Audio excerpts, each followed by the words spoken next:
was Pearl Harbor in 1941. From the scene now, there's obviously massive casualties. Usually during these things, there's a little bit of a high pitch, but basic calm over the police radios among the emergency workers. I can hear them screaming, signal 1013, which is the police code for help, calling for help at the triage center, where other people who are already injured have been injured more, confirming that the building has collapsed, dozens of officers, more civilians are injured. And we don't know, although I'd have to suggest, given the size of that building, what progress the evacuation was in of the tower that collapsed. Yes, Pierre Thomas. One thing I might add is that in recent years, the U.S. government has been preparing for massive attacks, but it's been primarily focused on biological, often bombing attacks. One of the things things that are basic to us. I think we have to be careful, though, not to... The island isn't going to happen right now. Okay, Jim, right now we have a terrorism expert on the telephone, Harvey Kushner. Harvey, can you hear me? I can hear you very well. Harvey, this obviously has all the earmarks of terrorism. Yes, unfortunately it does, and you know, I've been in this business almost 40 years, and quite frankly, I couldn't have written a scenario like this.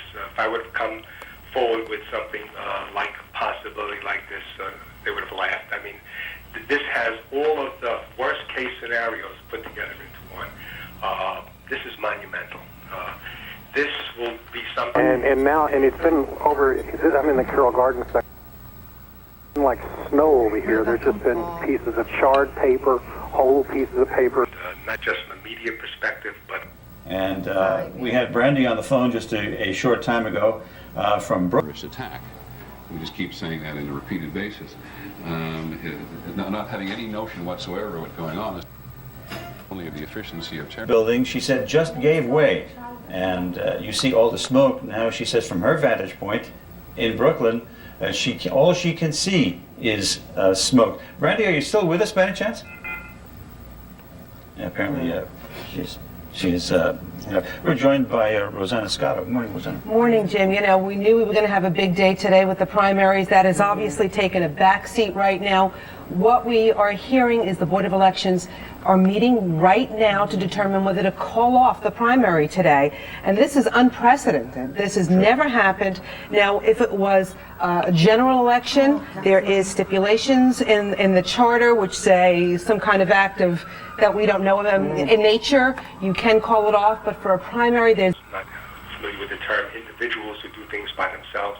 Obviously, this type of event which occurred today is something that costs a lot of money, a lot of planning, such as what happened in the embassy bombing. They're evacuating people from that building as well, so there's a third building involved in the World Trade Center area which was hit by the debris and the steel and whatever else was coming out of the building from World Trade Center 1.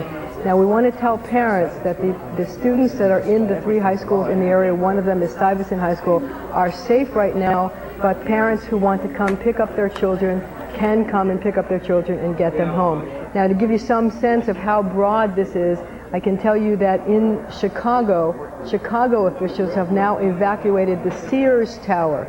So now we have evacuations running from New York to Washington to Chicago to LA. Again, all airports are closed.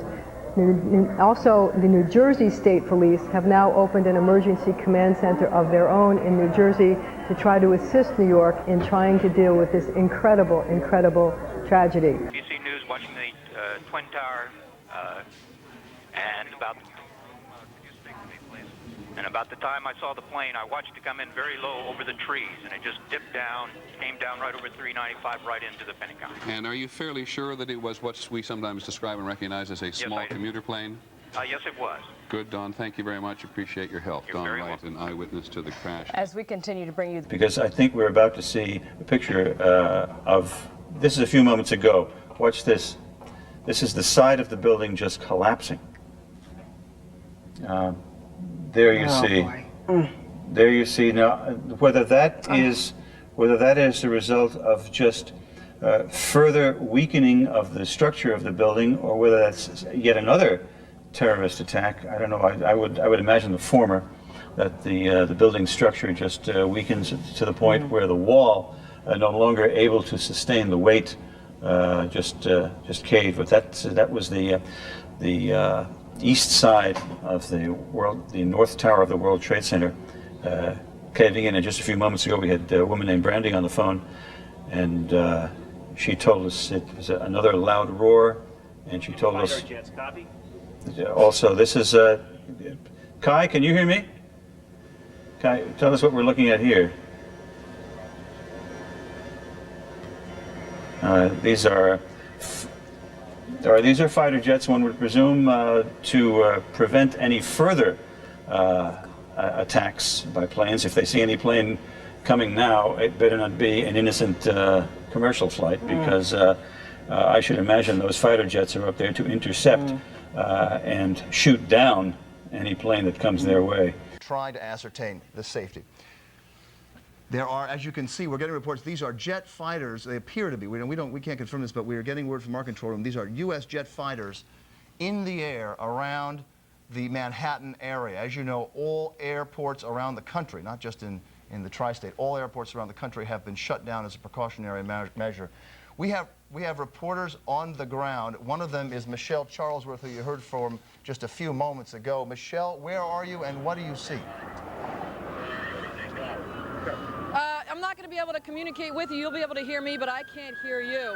We're on the West Side Highway, and I am sad to report that we actually watched the entire South Tower of the World Trade Center come down, screams from everyone on the sidewalks as they thought that perhaps another plane had slammed into the side of these buildings. We're hearing late reports that there might be fighters, U.S. fighters in the air, patrolling the area, of course, the bridges and the tunnels. That's a confirmation. There's one right above me. Bridges and tunnels have been shut down. The only way to leave the city at this point is on foot, and everyone from the World Trade Center area has been moving through here. I can only hope that people got out of that area. We're pointing up to show the fighters right now. I can only hope that people got out of the area on the sidewalks below the South Tower before it came tumbling down. But it literally exploded and came down as though it had been hit. Plumes of smoke moving out into the harbor. Can we see how many fighters there are up there? There's one fighter. One fighter. As far as we know, there is nothing left of the South Tower of the World Trade Center. There were reports elevators weren't working. Obviously no way to get out of the building aside from the stairway. You can see the smoke all over this area. And to give you some idea where I am, I'm approximately, 20, 30 blocks from where this latest explosion just happened, the West Side Highway southbound. Against this. There'll be a human outcry about security that has never existed before in this country. This is just monumental.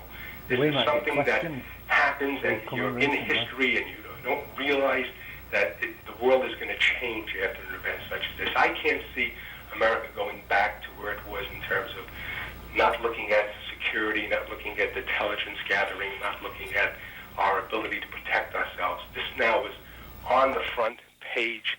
It removes everything off. Every other story is gone.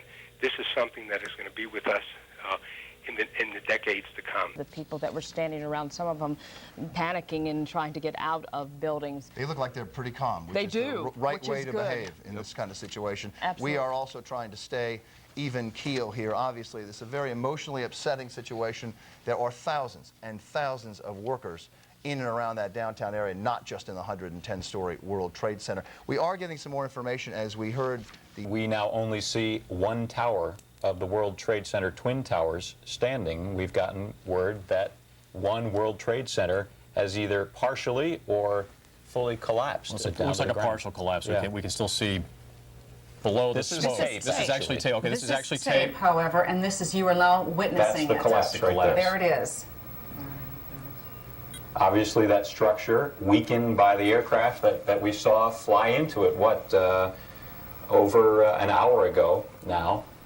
That was the second tower. That was the second one, but it was hit much lower. It was a good 30 stories down, something Yes. like that. It was about double the ways down from the first of the World Towers.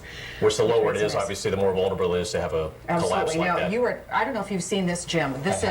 All right, we are looking once again earlier. This is about the point where I, too, tuned in to News Channel 4. If you look up in your right-hand side, you will see an aircraft coming into the picture. It'll be there any moment. Right There there. it is. Now watch this. Now actually dip behind the first building. And there it is.